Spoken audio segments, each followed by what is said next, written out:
네. 정치 보복의 기준은 뭡니까? 제가 좀 실무적으로 말씀을 드리면 누구를 딱 찍어놓고 그 사람 주변을 1년 12달 계속 다 뒤지고 뒤져갖고 찾는다 그러면 그거는 정치 보복이죠. 네, 영상 잘 보셨을 것 같습니다. 먼저 구자영 검찰총장 대 예, 윤석열이 정의한 정치 보복의 정의에 대해서 동의하십니까?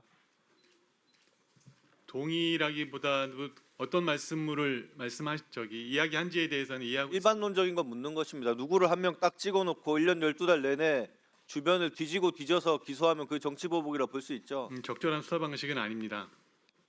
알겠습니다. 대장동 사건은 처음에 경제 사건이라는 이유로 2021년 9월 서울중앙지검 경제범죄수사부에 배당되었습니다. 이후 반부패 강력수사 1부장인 우리 증인 정용환 검사가 경제범죄수사부를 지휘하게 됩니다. 정용환 증인 당시 대장동 수사 주인 검사로서 관여한 거 맞으시죠?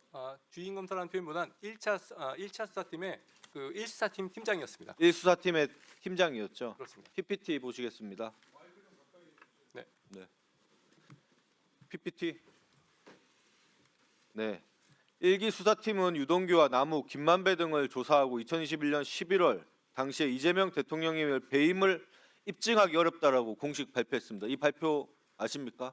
언론 보도 내용 알고 있습니다. 네. 정용환 증인 당시 1기 수사팀에 관여했는데 1기 수사팀이 부실하거나 무능해서 이재명 대통령을 기소하지 못한 것입니까? 아니면 성실하게 수사를 완료했으나 이재명 대통령에 대한 혐의점이 없었다는 겁니까? 저희 모두 성실하게 정말 열심히 수사하고 치열하게 토론하고 했던 결과물이라고 보시면 됩니다. 예를 정상적인 수사가 끝나고 이재명 대표에 대해서는 배임을 입증하기 어렵다고 공식 발표하고 대장동 일당들에 대한 기소만 진행됐습니다. 그런데 2022년 5월 윤석열 취임 직후 공식적인 인사 발령이 없었는데도 엄희준, 강백신 등이 대장동 사건에 관여하고 기록을 검토했다는 의혹이 있습니다. 정용환 증인 엄희준, 강백신이 정식 인사 발령 받기 전에 대장동 기록을 검토하고 사건에 관여했다라는 말이 있는데 이게 사실입니까? 제가 확인해 드릴 수 있는 부분은 엄희준 강백신 부장이 2022년 5월 이후에 중앙지검 직무대리 발령을 받고 서울 고검 내에 있는 공판호부의 사무실을 사용한 부분은 객관적으로 확인을 했습니다. 다만 그분들이 당시에 2022년 7월 정식으로 중앙지검 1부장, 특수 3부장을 보임하기 전 기간 동안 어떠한 일을 했는데까지는 제가 객관적으로 확인을 못한 상태입니다. 그 당시에 뭐 수사 기록이 드라이브에 올려서 열람이 됐다라는 이런 의혹도 있는데 거기에 대해서는 어떤가요? 제가 객관적인 사실관계에 대해서까지는 확인한 적은 없습니다. 드라이브에 그 업로드가 돼서 누가 열람을 했다는지 모르지만 업로드를 하고 열람한 흔적이 있다. 이 부분도 확인이 안 저희가 됐습니까? 드라이브에 업로드해서 수사팀원들이 공유했던 것은 맞고 다만 그 외에 저희 수사팀원 외에 다른 사람들이 접근했는지까지에 대해서는 제가 아는 바가 없습니다. 네, 알겠습니다. 자, 다음.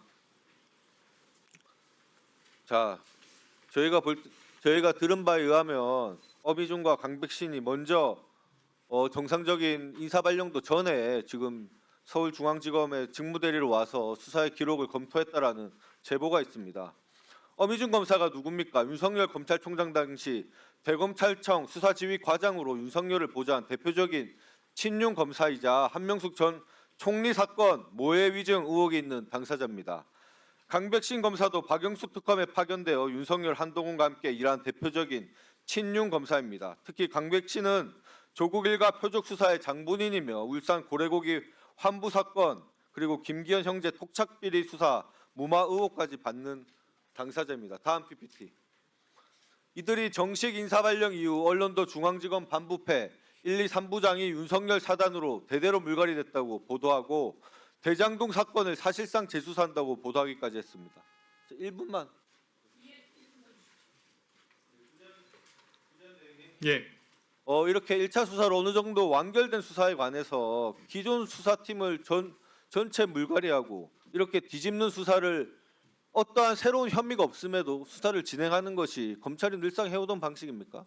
늘상 해오던 방식이라는 말씀에는 동의할 수 없고요. 다만 22년도 그 7월 달이면 그 정부 교체 이후에 보건검사급 인사가 시행된 시점인 것 말씀드리고 아까 의원님 말씀하신 것처럼 5월 달부터 직무대리 명령으로 먼저 와서 일을 했던 것까지는 객관적으로 확인되는 그럼 사실입니다. 직무대리로 와서 대장동 사건에 관여했다는 것도 확인이 됩니까? 직무대리로 그 배치표상에 나온 것까지 저도 오늘 아침에 배치표 같은 거 확인을 했는데요. 아니 그럼 직무대리로 와서 2달 동안 뭐 그것도 정식 인사 발령도 없이 무엇을 했는지 아무도 모릅니까? 현재까지는 제가 그 부분에 대해서는 확인한 바는 없습니다. 지금 배치표상과 당시에 직무대리 명령이 났었던 그 사실은 확인을 그럼 했습니다. 추가적으로 그 부분에 대해서 아니 검사가 왔으면 뭔가 일을 했을 거 아닙니까? 그 부분이 어떤 흔적도 없다는 건 저는 이해가 안 되니까 그 부분 정리해서 오후 전까지 좀 알려주시죠. 확인해 보겠습니다.